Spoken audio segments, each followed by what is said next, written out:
Muchas gracias por la invitación y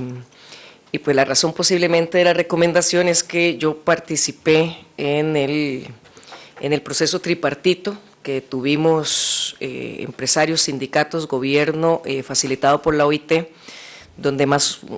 por donde casi 2 años estuvimos tratando de construir una propuesta de consenso exactamente para pues no tener en esta tensión, digamos, este debate, sino que realmente haber construido entre todos las partes, digamos, más relevantes del proceso, una propuesta que fuera satisfactoria para todos y todas. Ahí participé efectivamente como asesora del SEC, que es el Sindicato de Trabajadores y Trabajadoras de la Educación Costarricense, y pues nos permitió conocer bastante, digamos, sobre todos los entretelones que están en juego en el proceso, en la modalidad dual, de la educación y formación técnica profesional. Señalar que una de las referencias principales que nosotros utilizamos a lo largo de todo ese proceso fue el modelo alemán. De hecho, muchos de los participantes y tomadores de decisiones fueron directamente Alemania a conocer el modelo, como el modelo tal vez con mejores resultados. Claro, habría que preguntarse, siempre que se habla de éxito en un proceso educativo, ¿es éxito para quién o con qué objetivos? En este caso, pues se hablaba de los éxitos en términos académicos, en términos de la posibilidad de que la formación dual que reciben en Alemania se ha convertido en un piso efectivo y no en un techo para la formación técnica, y también en la calidad, digamos, de trabajo y calidad de vida, por lo tanto, que se genera a las personas graduadas bajo esta modalidad. Y una de las características que obviamente al movimiento sindical nos llamó la atención es que todas las personas que participan como aprendices en Alemania tienen plenos derechos laborales. Se considera, digamos, la condición de aprendiz como el primer escalón, digamos, dentro de lo que es el proceso laboral, y entonces tienen reconocimiento de salario proporcional, de derechos laborales de todo tipo, inclusive hasta el derecho a la sindicalización y todo lo que ello conlleva. Tal vez señalar que una de las preocupaciones grandes que nosotros tuvimos con varios de los textos que se han presentado, diferentes proyectos de ley al respecto de la educación dual, y es una preocupación que mantenemos aún con el texto sustitutivo, el último, digamos, el que se dictaminó recientemente, son preocupaciones académicas, importantes, pensando en la población que estaría sujeta, digamos, a estas nuevas reglas del juego en la formación técnica, y tal vez la más grande, que tenía que ver con cosas que habíamos acordado en el proceso tripartito que efectivamente no había culminado, pero que sí ya teníamos un decreto presidencial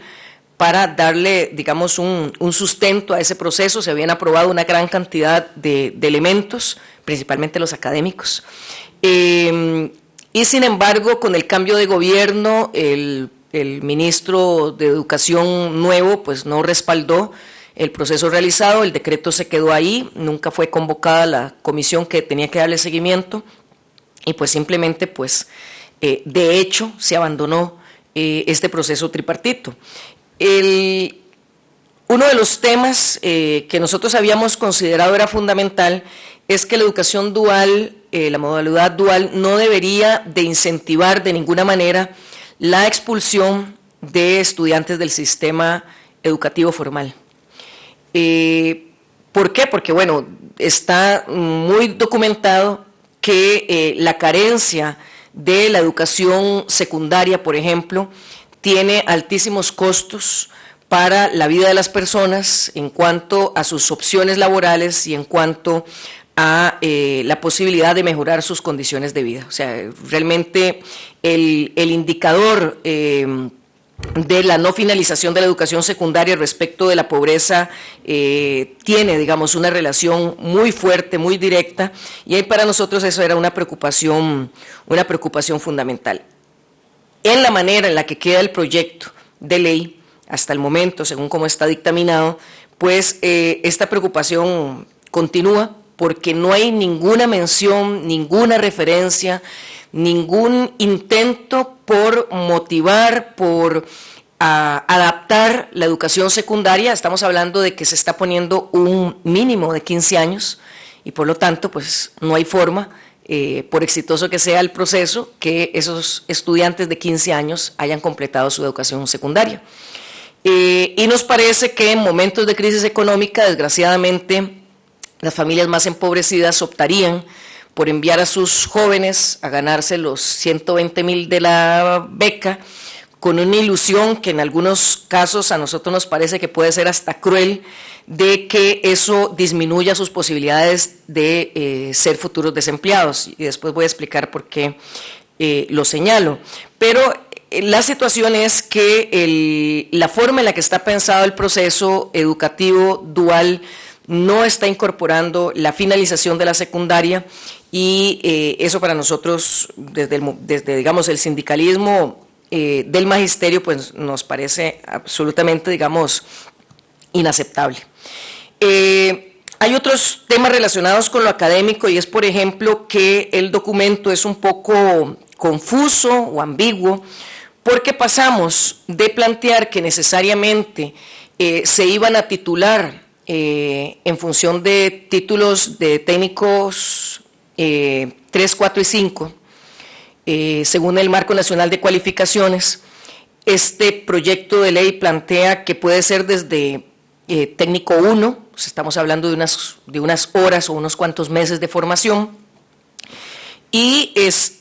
además hablaba inicialmente en una versión anterior, hablaba de certificar la experiencia laboral, posiblemente quitaron lo de laboral para no verse en el embrollo de aceptar que era una relación laboral.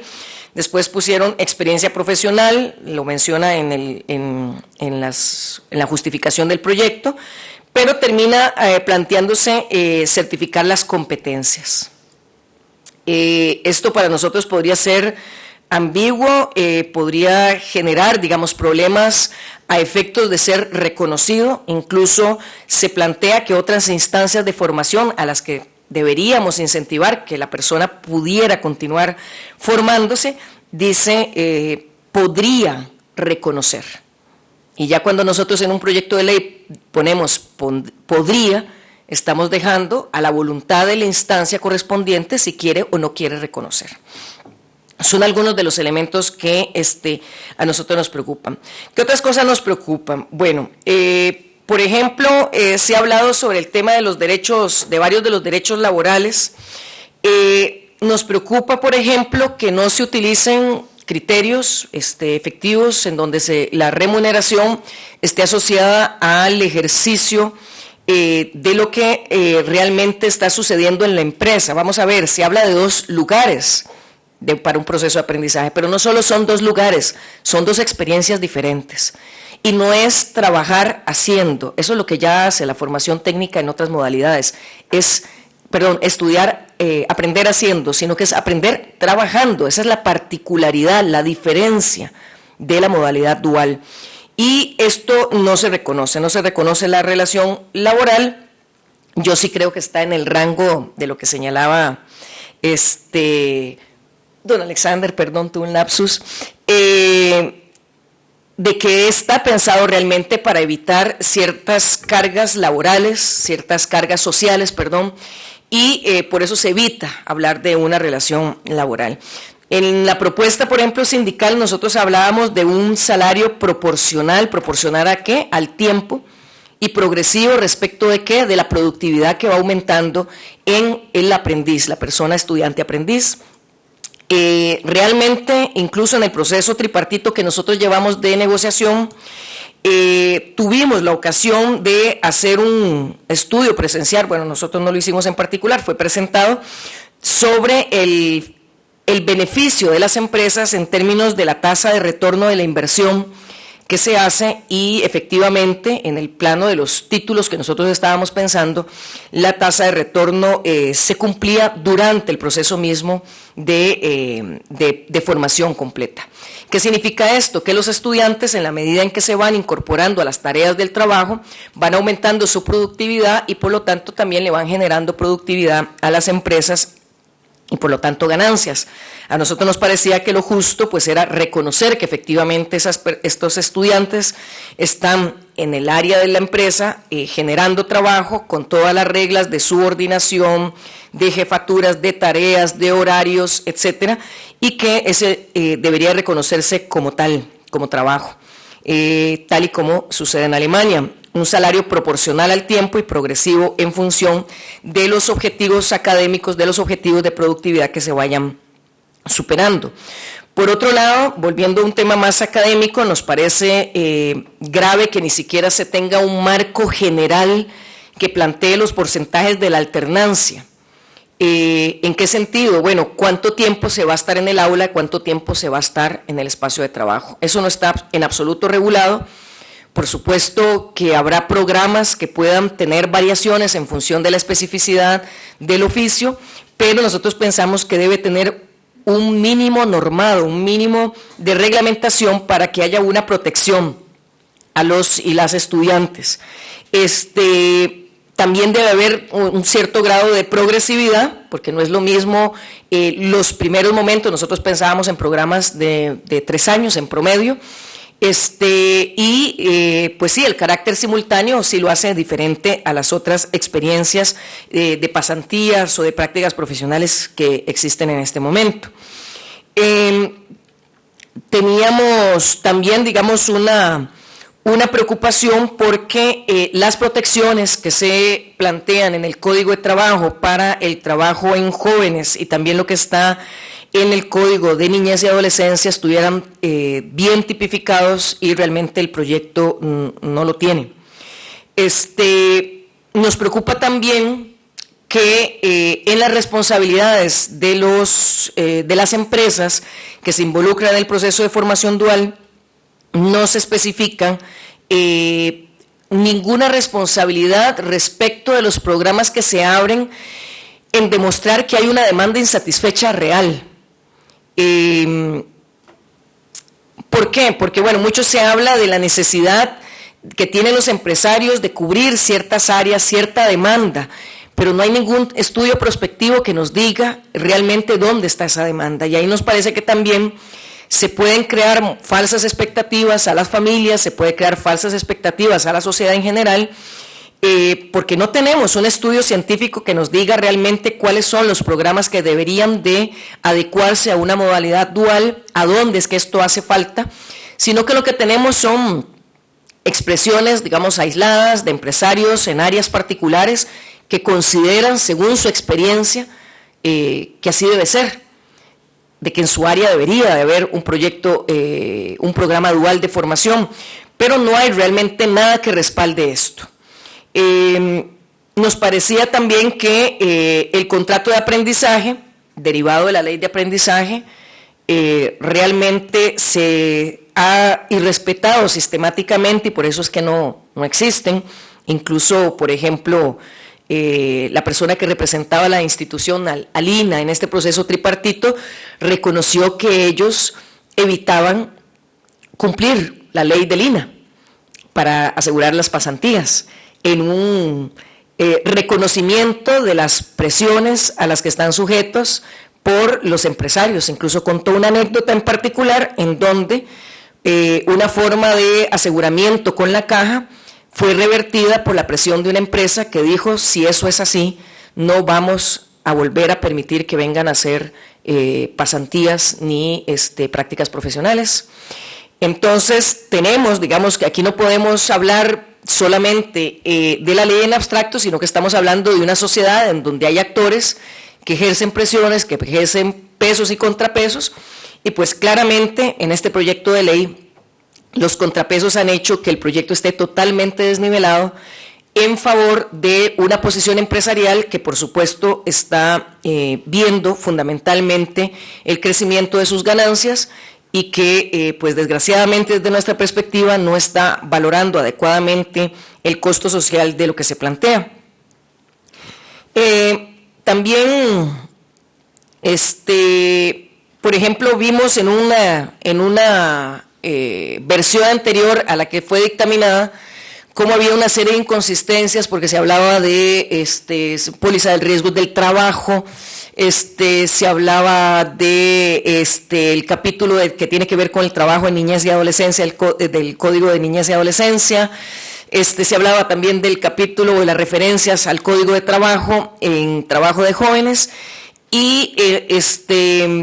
a pesar de que insistentemente en varios artículos, una versión anterior, se insistía en que nada de lo que aquí se hablaba tenía que ver con una relación laboral, de nuevo para proteger fundamentalmente al empresariado.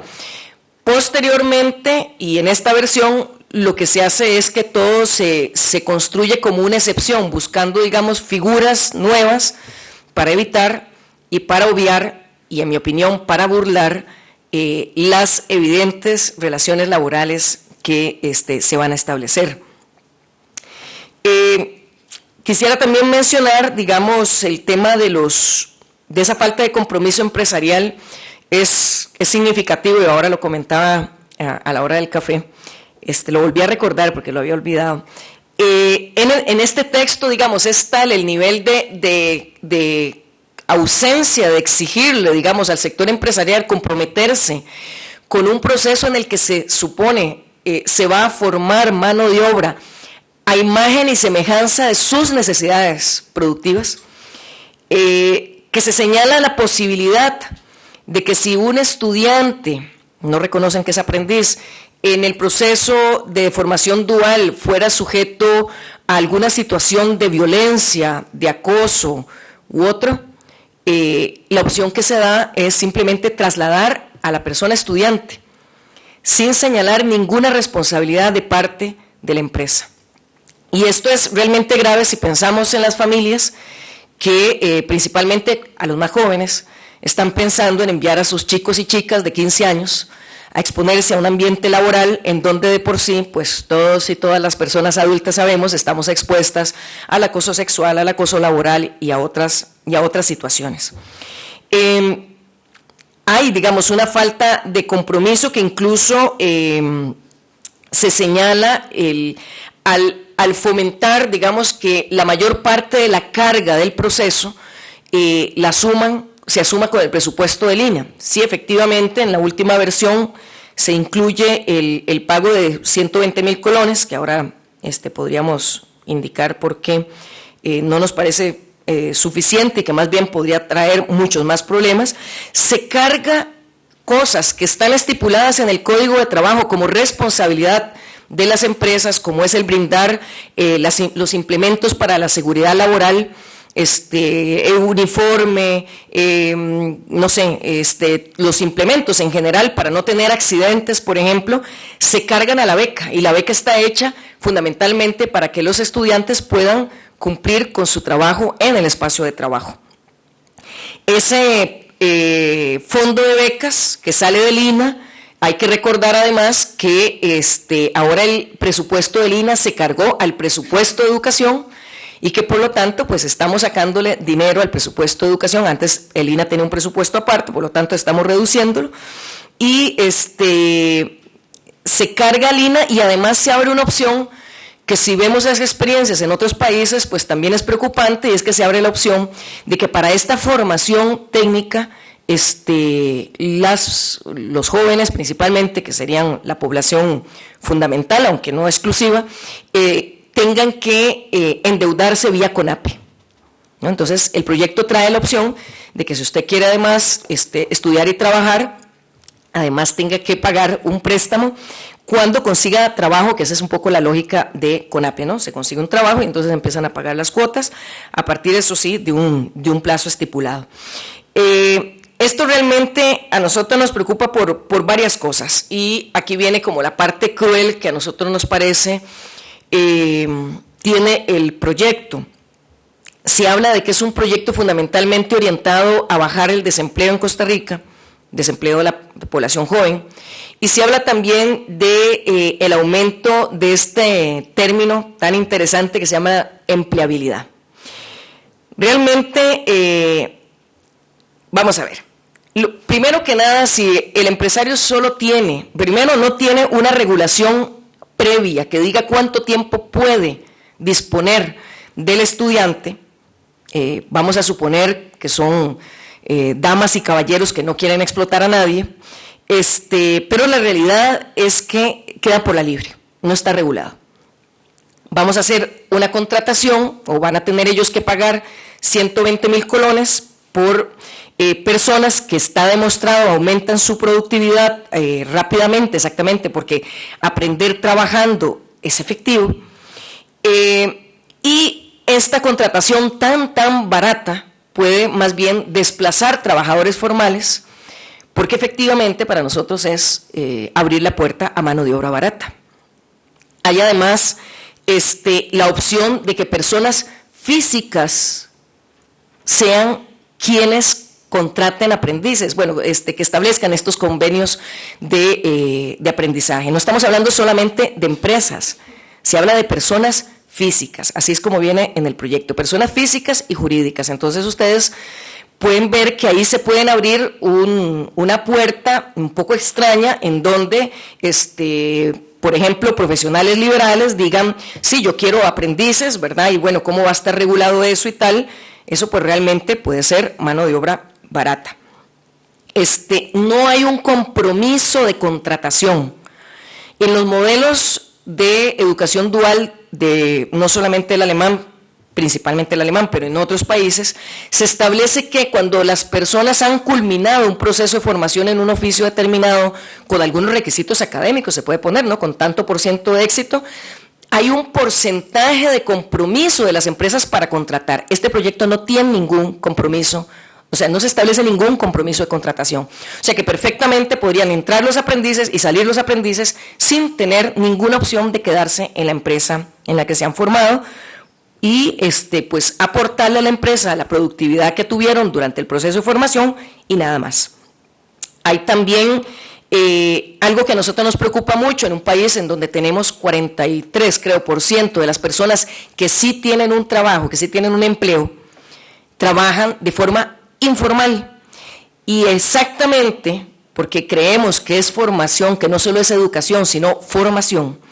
esta modalidad tal y como se presenta en el proyecto de ley fomenta que las personas jóvenes aprendan a ver la informalidad como algo normal. O sea, van a trabajar sin derechos laborales, van a trabajar sin seguridad social, van a trabajar sin cotizar, van a trabajar por fuera de la ley prácticamente, van a trabajar sin un salario que sea proporcional a las funciones que cumplen y al tiempo de trabajo. Eso nos parece realmente grave en términos sociales, académicos, humanos, que se dé esta situación. Y voy a terminar, digamos, el tema del empleo con lo siguiente, que no es que voy a terminar, todavía me falta un elemento. Hay un problema de concepción misma al respecto de qué es lo que causa el desempleo. Si nosotros y nosotras vemos las ferias de desempleo iba a decir, pero que a veces parecen ferias de desempleo, las ferias de empleo, no solo nos encontramos con trabajadores y trabajadoras no calificadas, o sea, hay cantidades inmensas de profesionales que están ahí haciendo fila por años con sus currículos, y entonces el tema no es solamente que hay un problema de que la persona no tiene las condiciones para un determinado trabajo. Si nosotros no tenemos una proyección real de cuál es la demanda insatisfecha, no podemos afirmar que es que las personas lo que necesitan es un curso de inglés, un curso de cómputo, un curso de una capacitación en tal oficio nuevo, porque realmente no hay nada que sustente esto, nada científico. Pero además, este discurso de la empleabilidad termina culpabilizando a la persona desempleada de su desempleo, ¿no? Si usted estuviera mejor capacitado, tal vez tendría trabajo. Bueno, eso se lo pueden responder la cantidad de personas, y si tuviera experiencia también, ¿cuántas personas mayores de 40 años con toda una vida de trabajo, se quedan sin trabajo y exactamente la experiencia más bien a veces corre en contra. ¿Cuántas personas con doctorados, maestrías, ahora que hablábamos de los títulos que tenemos aquí en la mesa, estábamos comentando, cuántas personas están haciendo Uber con títulos profesionales? O sea, el problema del empleo en Costa Rica no es responsabilidad ni culpa de las personas desempleadas. O sea, que hay un problema de reactivación de la economía, que no hay ninguna medida que esté relacionada con el tema de educación dual que asegure que aquí se van a generar empleos. No hay nada que sustente que esto tiene relación con la generación de nuevos empleos. Porque hasta el momento, y mientras no se diga que hay una demanda insatisfecha, pues realmente aquí no hay ninguna generación nueva de empleo y por lo tanto este no es un proyecto ni contra los ninis, ni contra el desempleo juvenil, ni contra el desempleo de personas que quieren reconvertir el área en la que trabajan o en la que tal vez han dejado de trabajar. En ese sentido, a nosotros nos parece peligroso. El proyecto claramente se dedica a garantizar la seguridad jurídica del empresariado, pero no se piensa en ningún momento en la seguridad jurídica de los aprendices, de los estudiantes y las estudiantes. Está insuficientemente normada en cuanto a lo académico y, bueno, incluso hay las situaciones estas que les decía, que se menciona que si hay violencia o que si hay una situación de abuso, lo que se hace es que se desplaza al estudiante, o sea, se desplaza a la víctima, sin mencionar ninguna sanción de ningún tipo. Pero además quedan por fuera realidades. Si pensamos cuál es la realidad de nuestros jóvenes, nuestras jóvenes, qué pasa con las personas, bueno, con las mujeres que se embarazan en edad adolescente, qué pasa si se embarazan durante el periodo de formación. No hay nada al respecto. Realmente a nosotros nos parece que el proyecto, digamos, carece de sensibilidad social, carece de un verdadero sustento económico para poder responder a las necesidades del país, y nos parece que se olvida totalmente una de las partes, uno de los principales componentes que participan en la educación, y es que nosotros debemos de pensar en el futuro de las personas que se están formando, en las capacidades que van a desarrollar y en luchar contra la informalidad en el trabajo, en luchar por derrotar la pobreza que en este momento vergonzosamente en nuestro país sigue aumentando, porque esto no es solamente un asunto de números y de comodidades, estamos hablando de seres humanos, de personas que, por ejemplo, van a ampliar la brecha de desigualdad que ya es extremadamente vergonzosa en Costa Rica, en donde pasamos de ser una sociedad, la sociedad menos desigual en América Latina por décadas y décadas, a ser una de las sociedades más desiguales del mundo. ¿Y por qué le hago referencia a esto? Bueno, porque si este proyecto se aprueba tal y como está, ¿quiénes creen ustedes que son los que se van a acoger a la modalidad dual? ¿Qué familias son las que van a pensar que mejor, antes de pensar en terminar el colegio, mejor vaya, gánese alguito, vaya, trabaje? Dicen, bueno, estudie y trabaje. Todos los que ya son más grandes posiblemente, que acumulan juventud, recordarán muy bien lo duro que es trabajar y estudiar. Pero habría que pensar cuando esto pasa a los 15 años. Nosotros sabemos lo que pasa cuando la gente trata de trabajar y estudiar a edades tan tempranas. Va a aumentar la brecha social entre quienes sí culminan su colegio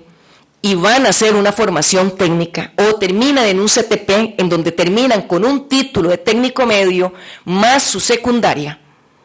y aquí pueden entrar a una universidad y pueden hacer otro millón de cosas, a personas jóvenes expuestas a cerrarse en los tiempos de recreación. Ustedes pueden decir, ¿y por qué está hablando de recreación? Bueno, porque estamos hablando de gente joven. La recreación es parte de la formación integral. Estamos hablando de jóvenes de 15 años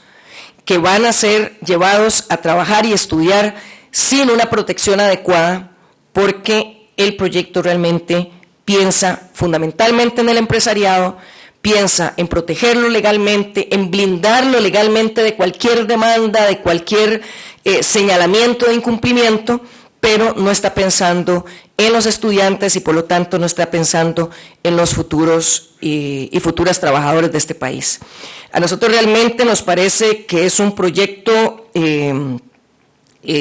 vamos a decirlo así, que llega en un mal momento, una propuesta tan socialmente insensible y que realmente en un momento en el que todos y todas deberíamos de estar tratando de construir una propuesta consensuada para tratar de bajar tantas tensiones, tanta crispación social, pues este proyecto posiblemente no va a abonar en esa dirección. Y si pensamos en las poquísimas experiencias que tenemos estudiadas y reguladas, porque se hablan de muchas experiencias en donde pues no hay un parámetro real, participativo, científico, que permite evaluarlas, el famoso plan piloto del Ministerio de Educación Pública, o sea, un plan piloto en donde se plantearon algunos programas de educación dual, se ejercieron y se analizaron hasta el momento sus resultados, pues sus resultados no solo son pobres, sino que señalan prácticamente en carácter de desastre. Pocos programas, por supuesto, es un piloto, pero tienen a todo el Ministerio de Educación exactamente vigilando todo lo que sucedió